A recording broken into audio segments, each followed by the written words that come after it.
Vamos a tratar en esta sesión un tema, creo, de gran interés, un tema siempre problemático,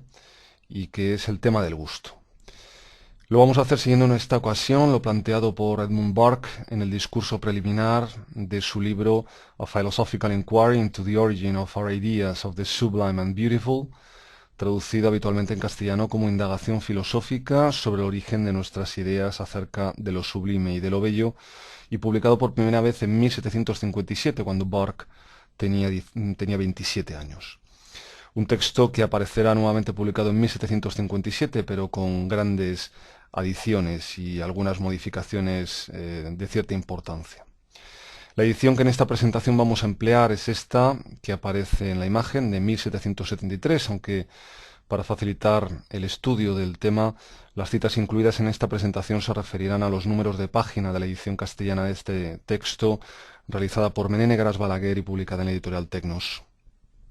La indagación es una obra muy singular dentro de la producción intelectual de este pensador irlandés, nacido en Dublín en 1729. Un autor que dedicará casi todos sus escritos posteriores a la política y la historia. Y aunque no volverá a escribir ninguna obra centrada específicamente en cuestiones estéticas, este libro tendrá, como veremos, una gran importancia en el pensamiento estético posterior. El discurso introductorio a la indagación se titula precisamente On Taste, es decir, sobre el gusto. No obstante, creo que no hay que olvidar que la cuestión del gusto estaba siendo en aquellos momentos abordada por muchos otros pensadores, sobre todo por David Hume, quien precisamente también en 1757 publicará Of the Standard of Taste, sobre la norma del gusto, y a la que dedicaremos otra sesión. En cualquier caso, tampoco tenemos que pasar por alto que la teorización del gusto contaba ya por entonces con un nutrido número de ensayos, entre los que destacaría sin duda el titulado Razón del gusto, del padre Feijó, incluido en el volumen sexto del Teatro Crítico Universal y publicado en Madrid en 1734, o el texto de Voltaire, titulado El Templo del Gusto, de 1733. Aunque Burke era por entonces poco dado a definiciones, en las primeras páginas de este discurso preliminar definirá el término gusto de la siguiente manera: como aquella facultad o aquellas facultades de la mente que se ven influenciadas por o que forman un juicio acerca de las obras de la imaginación y las artes elegantes. Una expresión esta, la de artes elegantes o elegant arts, tal y como aparece en la versión original en inglés, que sin embargo no volverá a aparecer en ninguna otra página de esta obra. Burke la emplea aquí, diríamos, meramente para distinguir estas artes del gusto de aquellas otras artes por entonces denominadas mecánicas, útiles o necesarias. En todo caso, lo que Burke denomina gusto en su acepción más general no sería en absoluto, desde luego, una idea simple, sino en parte hecha, nos dice, de una percepción de los placeres primarios de los sentidos, de los placeres secundarios de la imaginación y de las conclusiones de la facultad de razonar acerca de las diversas relaciones de éstas y acerca de las pasiones humanas, costumbres y acciones. Es decir, que en el gusto, según Burke, intervendrían los sentidos, por una parte, la imaginación, por otra parte, y la facultad de razonar, indispensable esta última, como veremos, para que el gusto sea correcto. ¿Y por qué? Pues porque para que podamos hablar de buen gusto, el entendimiento, en opinión de Burke, tiene que intervenir. El entendimiento tiene que intervenir precisamente para evitar que nuestro juicio sea víctima de los efectos de las primeras impresiones, es decir, para evitar que sea un juicio débil, para evitar que sea un juicio precipitado. Y tratando de aclarar algo más estas observaciones, Burke escribirá lo siguiente: la sensibilidad y el juicio son las cualidades que componen lo que comúnmente llamamos gusto. Pero antes de continuar con el análisis de lo que Burke entiende como gusto, creo que debemos tener en cuenta previamente la principal hipótesis de la que parte, y es que ha de haber algunos principios en lo relativo a nuestro juicio y sentimientos que sean comunes a toda la humanidad. Y por eso, y frente a los que opinaban que el gusto es una facultad, bueno, demasiado volátil, incluso para ser definida adecuadamente, Burke defenderá la idea de que hay menos diferencia, dice, en todo lo relativo al gusto entre los seres humanos que en todo lo tocante a la sola razón, y que los hombres coinciden más respecto a la excelencia de una descripción en Virgilio que respecto a la verdad o falsedad de una teoría de Aristóteles. Es más, en un memorable párrafo de marcado espíritu universalista, escribirá Burke lo siguiente: es probable que la norma en lo concerniente a la razón y al gusto sea la misma en todas las criaturas humanas. Por tanto, y siempre en opinión de Burke, el gusto tendría unos principios fijos, operando en la imaginación, por tanto, algunas leyes que él define como invariables, que él define como seguras. Sin embargo, y frente a los progresos que Burke reconoce que se han hecho en su época ya en torno a la facultad de razonar, considera que el gusto no se ha cultivado, nos dice tan felizmente, y no ha sido, afirma, porque el tema sea estéril, sino porque los que han trabajado en él han sido, apunta Burke, pocos o negligentes. De ahí que el objetivo fundamental que se va a plantear Burke en este escrito sea el siguiente: encontrar principios que afecten a la imaginación, tan comunes a todos, tan fundados y ciertos, que puedan proporcionar los medios para razonar satisfactoriamente sobre ellos. Y me figuro, escribe, que tales principios del gusto existen, por paradójico que parezca a aquellos que a primera vista imaginan que hay una diversidad de gustos tan enorme, por cuanto al tipo y al grado, que nada puede ser más indeterminado. Como punto de partida para entender en qué fundamenta Burke este posicionamiento, deberíamos recordar que para él las potencias naturales del hombre y que establecen relación con los objetos externos son los sentidos, la imaginación y el gusto. Perdón, y el juicio. Lo que harían los sentidos es, a través de la imaginación, presentarnos imágenes de las cosas, es decir, que la imaginación solo sería, en realidad, la representación de los sentidos. Y puesto que la manera de percibir objetos externos, asegura Burke, es la misma en todos los hombres, o difiere poco, necesariamente deberíamos concluir que tiene que haber una concordancia tan estrecha entre las imaginaciones de los hombres como, escribe Burke, entre sus sentidos. Para Burke, desde luego, podemos estar convencidos de que lo que parece luminoso a un ojo parece luminoso a otro, que lo que resulta dulce a un paladar es dulce para otro. Y como la imaginación, ya lo señalé anteriormente, solo es para Burke la representación de los sentidos, la imaginación solo podría complacerse o disgustarse con las imágenes partiendo del mismo principio por el que los sentidos se complacen o disgustan con las realidades. Con lo que si los cuerpos, es decir, los sentidos, presentan imágenes similares a la especie humana, se entiende, los placeres y pesares que cualquier objeto provoca en un hombre, también los causaría en toda la humanidad. Y de todo ello que podamos discutir, asegura Burke, y además con suficiente claridad, sobre las cosas que son naturalmente placenteras o desagradables para los sentidos. Consideraciones todas estas que el filósofo irlandés resumirá muy gráficamente en el siguiente fragmento. Escribe Burke: no recuerdo que se haya mostrado algo bello, sea un hombre, una bestia, un pájaro o una planta, incluso a un centenar de personas, y no haya sido admitido como tal por todas ellas, pese a que alguna pudiera pensar que esperaba mucho más o que hay cosas todavía mejores. No creo que ningún hombre piense que una oca es más hermosa que un cisne, ni que imagine que una gallina de Frisia es superior a un pavo real.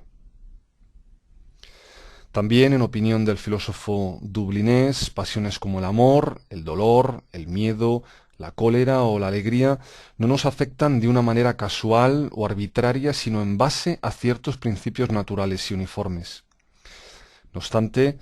en relación a todo esto que estamos leyendo, pienso que es imprescindible insistir de nuevo en la explicación de que haya ciertos principios naturales y uniformes que nos permiten decir que la base entera del gusto es común a todos. Una explicación que se fundamentaría en que los sentidos, dice Burke, se encuentran en el origen de todas nuestras ideas y consecuentemente de todos nuestros placeres, teniendo siempre muy en cuenta que, en opinión de Burke, los sentidos no son inciertos, los sentidos no son arbitrarios. En cualquier caso, y aunque el principio del gusto sería, en su opinión, el mismo en todos los hombres, sí que él reconoce que habría una diferencia de grado. Nos advierte Burke que procede principalmente de dos causas. Por un lado, un grado mayor de sensibilidad natural, y por otra parte, una atención más cercana y larga respecto al objeto. De manera que, aunque la base entera del gusto sea para Burke común a todos los seres humanos, esa diferencia de grado supondría la existencia de un gusto mejor, un gusto correcto, y otros gustos peores o incorrectos. Esta afirmación de Burke es, desde luego, pienso, clave para comprender su planteamiento general. Aunque él defienda que la base del gusto es común a todos los hombres, ello no quiere decir en absoluto que el gusto de todos ellos sea válido o correcto. ¿Y por qué? Pues porque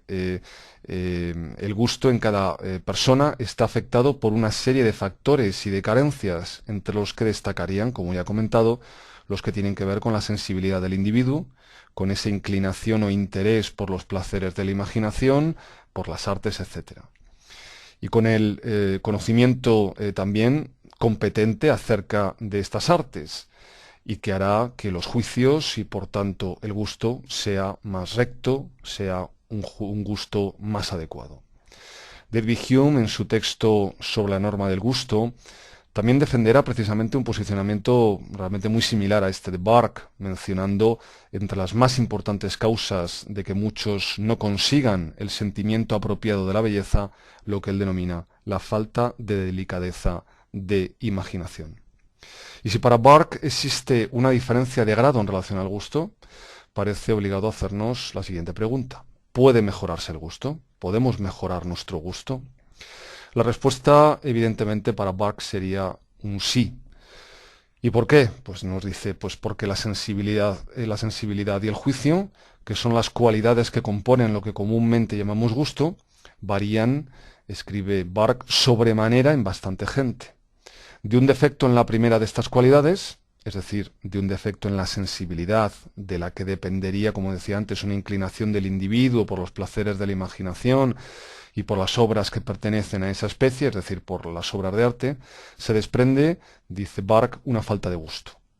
Mientras que una debilidad en la otra cualidad, es decir, en el juicio, hace que el gusto, se entiende, sea incorrecto y malo. Así pues, una carencia de sensibilidad implicaría falta de gusto, mientras que un juicio débil implicaría errores en el juicio. Podríamos afirmar así que un incremento de nuestra sensibilidad combinado con un juicio más sólido haría posible un gusto mejor, es decir, un gusto más correcto. El gusto, por tanto, será mejor o sería mejor si mejora nuestro juicio. Y por supuesto, hay que tener muy en cuenta que sensibilidad y conocimiento siempre estarán íntimamente relacionados, como podemos leer en el siguiente fragmento de Burke, en donde escribe lo siguiente: la rectitud de juicio en las artes, que se puede denominar buen gusto, depende en gran medida de la sensibilidad, porque si la mente no se inclina por los placeres de la imaginación, nunca se interesará suficientemente por obras de aquella especie para adquirir un conocimiento competente sobre ellas. Por tanto, la pregunta acerca de cómo mejorar el gusto, de cómo podemos mejorar nuestro gusto, tendría como respuesta, en opinión de Burke, el evitar carencias en las dos cualidades que lo componen, es decir, evitar carencias en la sensibilidad o en cuanto a la sensibilidad y evitar carencias en cuanto al juicio. De esta manera, por un lado, deberíamos incrementar nuestra sensibilidad, de la que depende esa inclinación por las obras de arte, y por otro lado, debemos mejorar nuestro juicio, que no debe ser en ningún caso deficitario, que no debe ser en ningún caso débil. Y que el juicio sea sólido, que el juicio sea correcto, depende, como vamos a ver a continuación, fundamentalmente del entendimiento. Leamos lo que dice Burke en relación a esto. Allí donde el buen gusto difiere del malo, estoy convencido de que lo único que actúa es el entendimiento y nada más. Y su actuación está lejos de ser siempre repentina, y en caso de serlo, seguramente no será correcta. Es decir, que la diferencia entre el buen gusto y el mal gusto dependería en gran medida del entendimiento, esa facultad que, según Barck, nos permite descubrir las faltas, los errores que pueda contener una obra de arte, una facultad que evita que nos dejemos llevar, y esto es lo más importante, por las primeras impresiones, cayendo en juicios precipitados. ¿Y cómo fortalecer nuestro entendimiento? Pues Barck nos dice que el entendimiento es una facultad que solo el ejercicio frecuente, adecuado y bien dirigido puede fortalecer y preparar. La similitud de esta afirmación con lo que planteará David Hume en su ensayo sobre la norma del gusto es nuevamente muy llamativa. Para Hume, aunque haya naturalmente una gran diferencia, nos dice, en cuanto a la delicadeza entre una persona y otra, nada tiende con más fuerza a incrementar y mejorar este talento que la práctica de un arte particular y el frecuente examen y contemplación de una clase particular de belleza. En definitiva, el entendimiento evitaría los juicios instantáneos. El entendimiento es lo que nos evitaría caer en juicios precipitados. Por ello, escribe Barck lo siguiente: los hombres de mejor gusto, al considerar las cosas, con frecuencia cambian los primeros juicios precipitados, que a la mente, debido a su aversión por la neutralidad y la duda, le gusta hacer al instante. Y si bien el gusto, cualquiera que sea, mejora exactamente en la misma medida que mejoramos nuestro juicio, esta mejora dependería también, como ya he señalado, de una ampliación de nuestro conocimiento mediante una atención constante hacia nuestro objeto y mediante un ejercicio frecuente. Así, mediante el cultivo de ese conocimiento, podríamos alcanzar de forma gradual no sólo, nos dice, una solidez, sino también una prontitud en el juicio, como consiguen los hombres mediante los mismos métodos en cualquier ocasión. Evidentemente, una persona que haya cultivado de forma frecuente el conocimiento de las artes, la pintura, por ejemplo, siempre podrá, en efecto, enjuiciar más adecuadamente las obras pictóricas, demostrando un juicio, digamos, más sólido, demostrando un juicio más fundamentado, dado que su entendimiento, según el planteamiento de Barck, le permitiría ir más allá de las primeras impresiones, siendo capaz de detectar en las obras pues, posibles errores, posibles defectos, etc. Una capacidad correctora que Barck atribuye al juicio y que queda muy claramente descrita en el siguiente fragmento. El juicio se dedica, dice Barck, en gran parte a poner obstáculos en el camino de la imaginación, a disipar las escenas de su encantamiento y a sujetarnos al desagradable y yugo de nuestra razón. Pues el único placer, casi, que tienen los hombres en juzgar mejor que otros consiste en una especie de orgullo y superioridad conscientes que nacen de pensar correctamente. Sin embargo, nos advierte Barck, en la mañana de nuestros días, cuando los sentidos están sin estrenar y tiernos, cuando el hombre entero está despierto en cada una de sus partes y el brillo de la novedad fresco en todos los objetos que nos rodean, cuán encantadoras son entonces nuestras sensaciones, pero cuán falsos e inexactos los juicios que nos hacemos de las cosas. En definitiva, lo que nos está diciendo Barck es que a veces nos dejamos engañar por el encanto de nuestras sensaciones, por los encantamientos de la imaginación, como él dice, cayendo por ello en juicios falsos, cayendo en juicios incorrectos. Algo que deberíamos tratar de evitar pensando correctamente, afirmación que evidencia nuevamente la importancia, la enorme importancia que el entendimiento tiene para Barck en el juicio de gusto. Por todo ello parece inevitable, escribe Barck, que el placer de los jueces, entendamos aquí cualquiera que pueda llegar a hacer un juicio correcto, dice, se interrumpe con frecuencia debido a las faltas que se descubren hasta en la más acabada de las composiciones.